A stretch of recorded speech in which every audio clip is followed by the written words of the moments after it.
আমাদের স্বামী সন্তান অভুক্ত রয়েছে। তোমাদের কথা শুনে এখানে তো এলাম, কিন্তু এখন খুব ভয় করছে। যদি পুরুষেরা ক্রুদ্ধ হয় তাহলে তার শাস্তি পেতে হবে। যদি আমার স্বামী আপনার মতো আমাকেও ত্যাগ করে দেন তাহলে আমি কোথায় যাব? তুমি ঠিক কথাই বলেছ, কিন্তু ভাবো, যদি আমরা নিজেদের অধিকার, নিজেদের সম্মানের জন্য না লড়াই করি তাহলে কে লড়বে? লড়াই কে করতে চায় কার সঙ্গে? তুমি আমার স্বামীকে চেনো না। উনি সর্বদা অত্যন্ত ক্রুদ্ধ হয়ে থাকেন। তোমার কথা শুনে লবকুশের চিন্তার দ্বারা প্রভাবিত হয়ে আমি এখানে এসে পড়েছি, কিন্তু ওনার মতো পুরুষ মানুষের চিন্তা বদলানো অসম্ভব। এরকম ভাববেন না মাতা, আপনি এখন শ্রীরামের শরণে আছেন। এটা অযোধ্যা মাতা, এখানে কিচ্ছু অনুচিত ঘটবে না। হনুমানজির গদার এক আঘাতে সবার বুদ্ধি সঠিক পথে আসবে। না পুষ্কর, শক্তি প্রয়োগ করা নিষেধ। আমরা শ্রীরামকে কথা দিয়েছি যে পুরুষদের ধারণা বদলাবো, তাদের হৃদয় বদলাবো, কিন্তু শক্তি প্রয়োগ করে নয়, সমবেদনা দিয়ে। ঠিকই বলেছ বোন, আমাদের এখান থেকে যাওয়া উচিত। না না, দাঁড়াও, বোঝার চেষ্টা করো। কুশ, যদি এদের মধ্যে একজন নারীও বেরিয়ে যান তাহলে সব চেষ্টাই ব্যর্থ হয়ে যাবে, সব কিছু বিফল হবে, একের পর এক সব নারীরাই চলে যাবেন। দাঁড়াও তোমরা, এটা লড়াইয়ের সময়, ভাবনার সাগরে বয়ে যাওয়ার নয়। না না, আমরা তোমার পরিকল্পনার অংশ হব না। চলো। না, থামো, বোঝার চেষ্টা করো।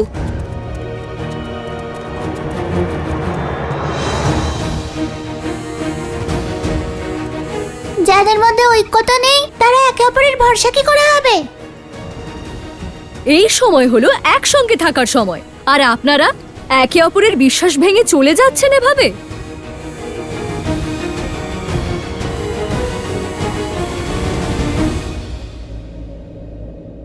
যেতে দাও ওনাদের।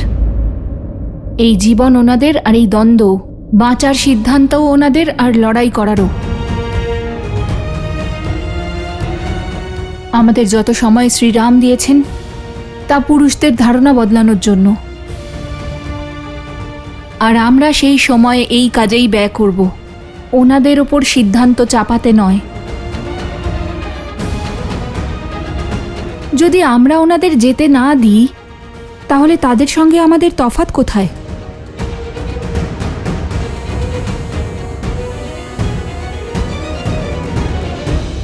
শ্রী হনুমান তো উপযুক্ত কথাই বলছেন।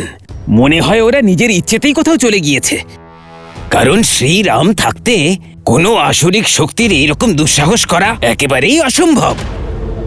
যদি এই তথ্য সত্য হয় তাহলে আজ আমার স্ত্রীকে আমার হাত থেকে কেউ বাঁচাতে পারবে না।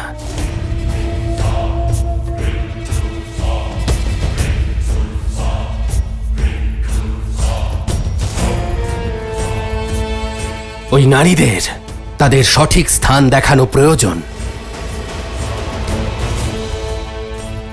ঠিক বলেছেন আপনি।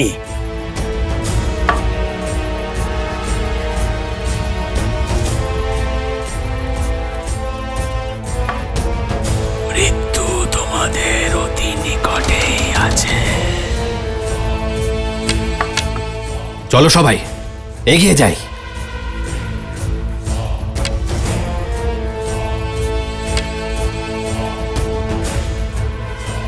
এবার অপর পক্ষকে উত্তেজিত করার পালা।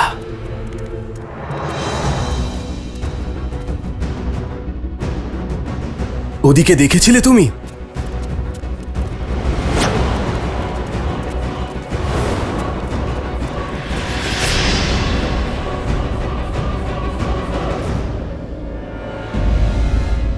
সুশীলা, কমলা, গীতা, সকাল থেকে কোথায় ছিলে তুমি? বিনা অনুমতিতে ঘরের বাইরে পা কি করে রাখলে তুমি? বিদ্রোহের আগুন জ্বলছে আমাদের বিরুদ্ধে। উল্লঙ্ঘন করবে পতির আজ্ঞার? কার নির্দেশে ঘোমটা তুলেছো তুমি? বাড়ি থেকে বেরিয়েছো?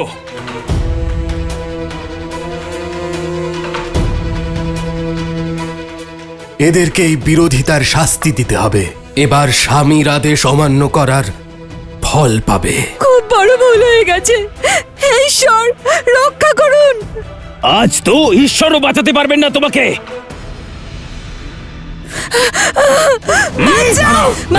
কোথায়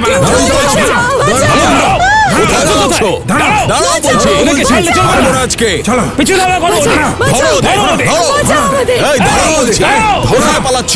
বাঁচাও বাঁচাও বাঁচাও।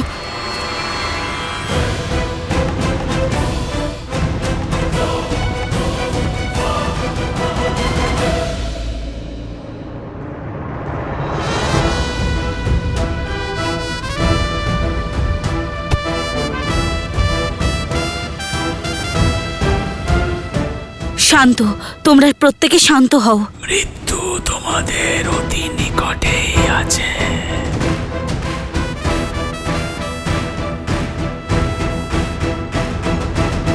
এবার বুঝেছি তোমাদের ষড়যন্ত্র। তোমরাই ওদেরকে উস্কেছো, তাই না? আহা, আমাদের শ্রেয় দেবেন না, কারণ পরিকল্পনা আমাদের হলেও সিদ্ধান্ত আপনাদের স্ত্রীদের ছিল। আর আপনাদের স্ত্রীয়েরা বুদ্ধিহীন নন, ওনারা ভেবেচিন্তে সিদ্ধান্ত নিয়ে আমাদের সঙ্গ দিয়েছেন। তুমি আমাদের পত্নীদের পথভ্রষ্ট করছো। এই দুঃসাহসের শাস্তি অবশ্যই পাবে তোমরা। ঋষি কুমাররা কিন্তু অনুচিত কথা বলছেন না। আমাদের স্ত্রীরাও সম্মানের যোগ্য। আমরা তোমাদের জ্ঞান শুনতে চাই না। তোমরা তোমাদের পত্নীদের বেশি স্বতন্ত্রতা দিয়ে রেখেছো।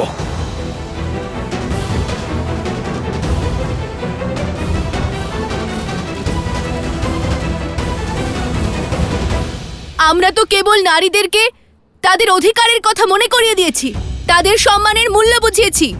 এবার আপনারাই বলুন আমরা কি অনুচিত করেছি। আপনারা কি কখনো আমাদের মানুষ ভেবেছেন? কখনো খেতে কাজ করা সেবিকা ভেবেছেন?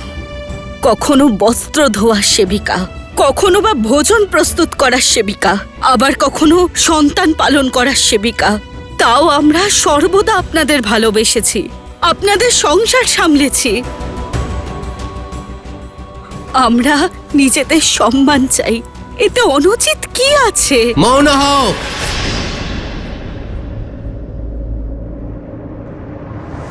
সীতারামের বিনাশ চাই আমি। তোমাদের প্রাণ রক্ষা হবে তবে। এবার হবে আনন্দ। ওই রাত্রে কাহিনী বানিয়ে তুমি কোনো নাবিকের সাথে ছিলে, আর আজ এই নাটক করে তুমি আমাকে অপমান করছো। যে নিজেই সম্মান পাওয়ার জন্য ব্যাকুল, সে অন্যকে কি বা অপমান করবে? আপনার করা কিছুক্ষণের আবেগ মহারানী সীতার থেকে ওনার সংসার কেড়ে নিয়েছে, ওনাকে বনবাসে যেতে বাধ্য করেছে। আপনি আমাকে বহিষ্কার করলেন, কিন্তু কখনো কি সত্য জানার চেষ্টা করেছেন? এবার শক্তির প্রয়োগ করতেই হবে। না, এনাদের যুদ্ধ এনাদের স্বয়ং লড়তে হবে। যদি নিজেদের আত্মসম্মান স্বয়ং রক্ষা করতে না পারেন, তাহলে ভবিষ্যতেও এনারা কোনোদিন নিজেদের সম্মান পাবেন না। এই যুদ্ধের পরিধি এই নারীরা নিজেরাই নিশ্চিত করবেন। মূর্খ বালক, এরা মনে করে মহারাজ সহস্রমুখের মায়া থেকে বেঁচে যাবে। এত বছর ধরে লোক অপবাদ আর ভেদাভেদের যে বীজ মহারাজ রোপণ করেছেন, আজ তার ফল প্রাপ্তি হবে। দুঃসাহসের সমস্ত সীমা অতিক্রম হয়ে গেছে আজ। তুমি এই ঔদ্ধত্যের শাস্তি অবশ্যই পাবে। চলো।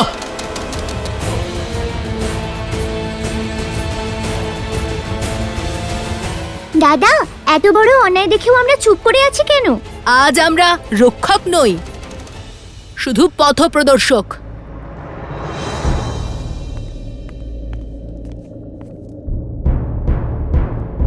মহারাজ, নগরের সর্বত্র খুব অশান্তি চলছে। নারী এবং পুরুষদের মধ্যে ঝগড়া চলছে। পুরুষেরা নারীদের সমস্ত যুক্তিকে নিরর্থক বলছে।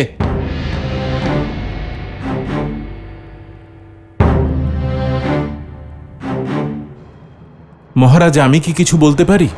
অবশ্যই। মহারাজ, এই অশান্তি সমাজের ভারসাম্য না নষ্ট করে দেয়। মহারাজ, এত যুগ ধরে চলে আসা পরম্পরা পাল্টানোর কি প্রয়োজন? যতদিন লবকুশ আসেনি ততদিন তো সব ঠিকই ছিল। আজ নারী এবং পুরুষের মধ্যে যে অশান্তি হচ্ছে তার কারণ কেবল লবকুশ।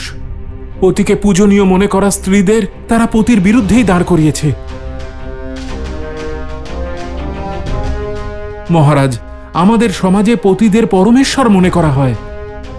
মহারাজ, আজ যদি আমরা এই প্রথা বদলে দিই তাহলে তার কুপ্রভাব সমাজে পড়বেই। ওনার কথায় আমি সহমত মহারাজ।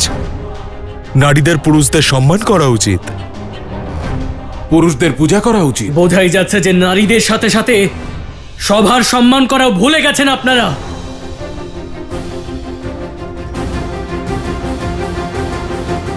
লক্ষণ, শান্ত হও।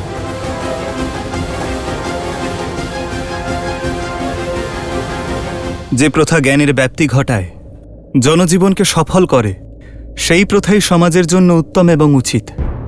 আর যে প্রথা সমাজের অর্ধাঙ্গ, পরিবারের ভিত, নারীর ক্ষতি করে, তাকে দুঃখ দেয়, তা শুধরে নেওয়াই বুদ্ধিমানের কাজ।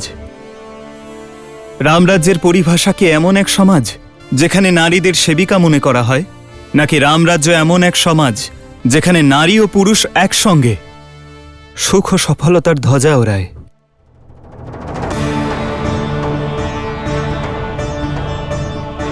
একজন নারীকে দাসী মনে করা আমাদের সংস্কৃতির অবমাননা। আমরা কি ভুলে গেছি, আমরা যখন জন্ম নিই তখন একজন নারী আমাদের সর্বপ্রথম স্নেহ দেন। যদি নারী তার সন্তানকে মাতৃস্নেহ প্রদান না করেন, তাকে নিজের দুগ্ধ পান না করান, তাহলে সংসারের কোনো পুরুষই জীবিত থাকতে পারবে না। আমি লবকুশের সঙ্গ এই জন্য দিয়েছি কারণ ওরা বুদ্ধিমান এবং উন্নত। আজ আমরা যেখানে দাঁড়িয়ে আছি তা সমাজের নতুন পর্যায়ে, যেখানে নারী ও পুরুষ একই সঙ্গে নিজের শক্তি দিয়ে এই সংসারকে এগিয়ে নিয়ে যাবে। ওদের দুজনের ওপর আমার বিশ্বাস আছে, আর আমি ওদের যতটুকু সময় দেবার কথা দিয়েছি ততটা সময় ওরা অবশ্যই পাবে।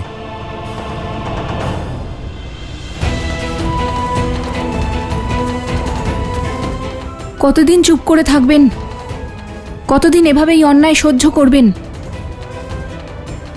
এখনো কিছু বলছেন না কেন?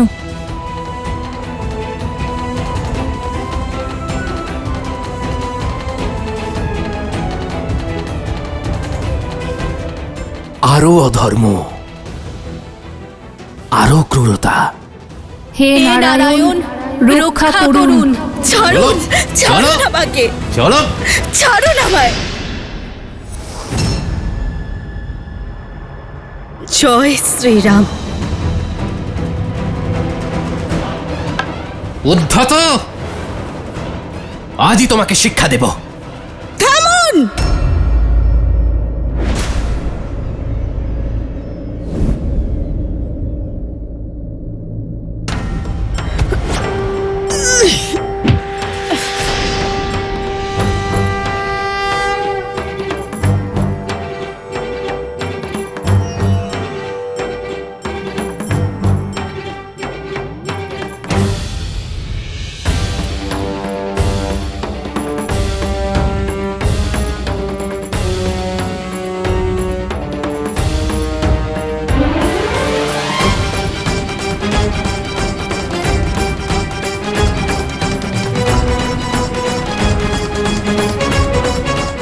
মহারাজ, ঘোর অসম্ভব সম্ভব হয়ে গেছে মহারাজ। নারীরা পুরুষদের বিরুদ্ধে প্রতিবাদ করছে মহারাজ।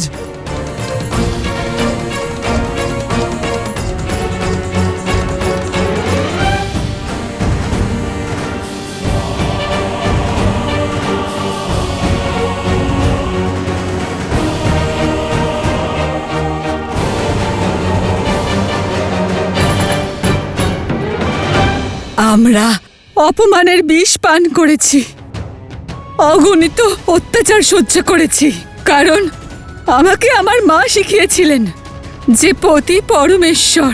কিন্তু যখন প্রশ্ন আমাকে বাদ দিয়ে আমার পুত্রবধূকে নিয়ে উঠছে, তখন সহ্য করতে পারিনি।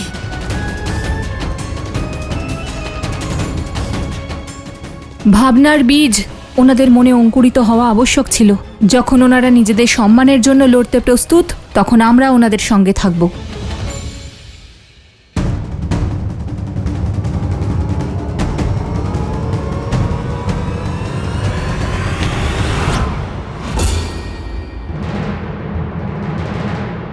সাবধান! এতক্ষণ আমরা চুপ ছিলাম, কারণ ওনারা চুপ ছিলেন। কিন্তু এখন যখন ওনারা নিজেদের মান সম্মানের জন্য লড়তে প্রস্তুত, তখন আমরাও প্রস্তুত। এখন কেউ ওনাদের ওপর হাত তোলার দুঃসাহস দেখাবে না। আমরা ভগবান বাল্মীকির শিষ্য, প্রভু শ্রীরাম আর দেবী সীতার ভক্ত। আমরা থাকতে কেউ এই নারীদের ওপর অত্যাচার করতে পারবে না।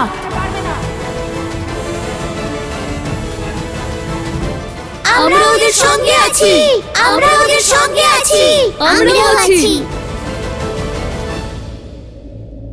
তারপর কি হলো? তারপর ওখানে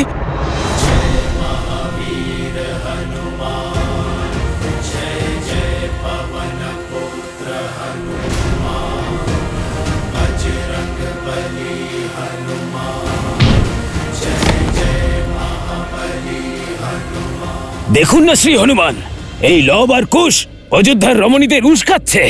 আচ্ছা, তাহলে ঘর পরিবার সংসার যিনি সামলান তিনি অবোধ, মতিভ্রষ্ট, যে কেউ এনাদের উত্ত্যক্ত করে দেবে। আমি সবকিছু শুনছিলাম। আপনাদের কাছে কি এই সমস্যার সমাধান আছে? কাল যদি ওনারা নিজেদের স্ত্রীদের ত্যাগ করেন, তাহলে এতজন নারীর কষ্ট আর পরিত্যাগের কলঙ্ক অযোধ্যার মাথাতেই লাগবে। সুমন্ত্র,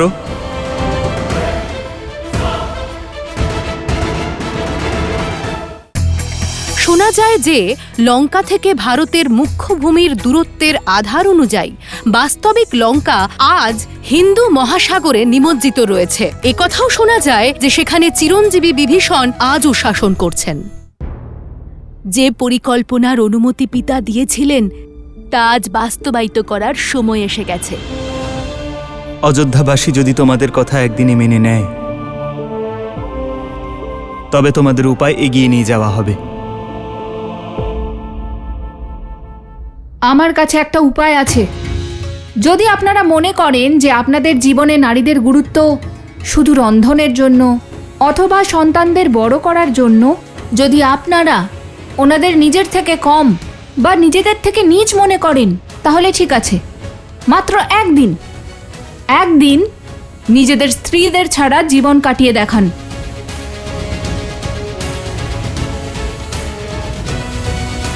এটা সূর্যোদয়ের প্রথম প্রহর, সূর্যাস্ত হতে এখনো 4 প্রহর বাকি আছে। ততক্ষণে বুঝতে পেরেই যাবেন যে নারীরা আপনাদের সম্মান পাওয়ার যোগ্য কি না।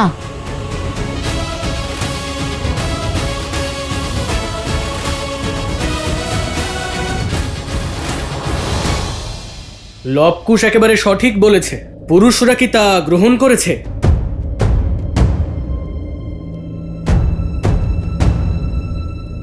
এই প্রতিস্পর্ধা স্বীকার করেন আপনারা? হ্যাঁ হ্যাঁ, স্বীকার করছি। হ্যাঁ স্বীকার করছি। হ্যাঁ স্বীকার করছি। স্বীকার করছি। স্বীকার করছি। স্বীকার করছি। স্বীকার করছি। কাল যদি ওনারা নিজেদের স্ত্রীদের ত্যাগ করেন, তাহলে এতজন নারীর কষ্ট আর পরিত্যাগের কলঙ্ক অযোধ্যার মাথাতেই লাগবে। সুমন্ত্র,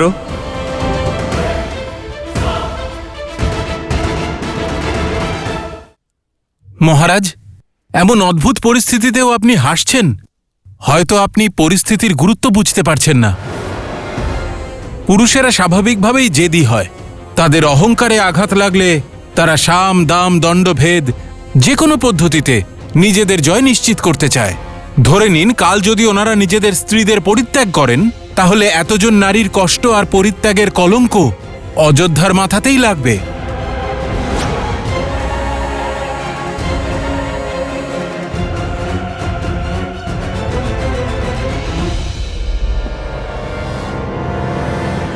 সুমন্ত্র